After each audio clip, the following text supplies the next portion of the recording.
টোনা, ওঠো না, ওঠো। দেখো আমাদের গোয়াল ঘরে মুরগিগুলো কেমন চেঁচামেচি করছে। ঘরে আবার কোনো চোর এলো না তো? ওঠো না, ঘুমাচ্ছ নাকি? যাও না গোয়াল ঘরে, একবার দেখে এসো। টোনা, ওঠো না। আহা টুনি, যাচ্ছি যাচ্ছি, অত অস্থির হয়ে না তো। দাঁড়াও, আমি গোয়াল ঘরে গিয়ে দেখছি মুরগিগুলো কেন এমন চিৎকার করছে। এ কথা বলে টোনা বিছানার ছেড়ে গোয়াল ঘরে যায়। আর গোয়াল ঘরে গিয়ে দেখে একটা বিষাক্ত সাপ মুরগির ডিম খাওয়ার জন্য মুরগিদের সাথে লড়াই করছে।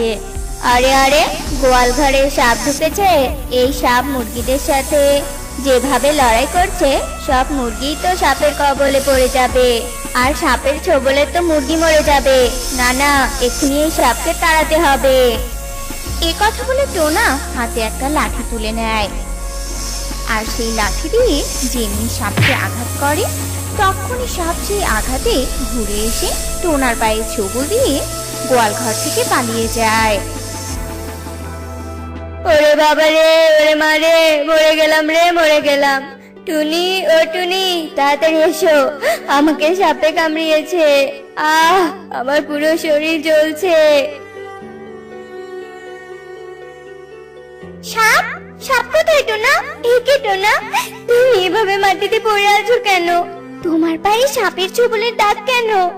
ওগো, ওগো টোনা, টোনা, তার মানে তোমাকে সাপে কামড়েছে? না না, আর দেরি করা ঠিক হবে না, টোনাকে সাপুরিয়ার কাছে নিয়ে যেতে হবে। এরপর টুনি ঠেলা গাড়ি নিয়ে আসে আর টোনাকে নিয়ে সাপুরিয়ার কাছে যায়। আমার স্বামীকে বাঁচান সাপুরিয়া বাবা, বাঁচান। কিছুক্ষণ আগে আমার স্বামীকে সাপে কেটেছে, এই সাপের বিষ আপনি তুলে দিন সাপুরিয়া বাবা। তোর স্বামীকে সাপে কেটেছে? কই, সর, দেখতে দে আমাকে, দেখি কোন সাপের বিষ দাঁত বসেছে তোর স্বামীর শরীরে। আরে আরে, এ তো দেখছি মহা সর্বনাশ। তোর স্বামীকে কালকোবরা সাপ কেটেছে, যে সাপকে বিন বাজিয়েও বশীভূত করা যায় না। তোর স্বামীকে আমি বাঁচাতে পারবো না রে। এসব কি বলছেন সাপুরিয়া বাবা?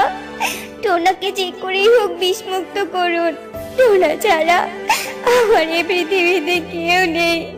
সাহায্য করুন, টোনাকে বাঁচানোর চেষ্টা করুন সাপুরিয়া বাবা। কাঁদিস না রে মা, কাঁদিস না। শোন, আমি তো নিজের হাতে তোর স্বামীকে বাঁচাতে পারবো না, তবে উপায় বলে দিতে পারি। তুই তোর স্বামীকে ভেলায় ভাসিয়ে নিয়ে মধুমতি নদী দিয়ে পূর্ব দিকের জঙ্গলে যা। ওই জঙ্গলে একটা মাটির ঘর আছে, সেই মাটির ঘরে যে কোনো সাপের বিষমুক্ত হওয়ার একটা তরলের শিশি থাকে। ওই মাটির ঘর থেকে তুই যদি সেই তরল এনে তোর স্বামীর শরীরে ছিটে দিতে পারিস, তবে হয়তো তোর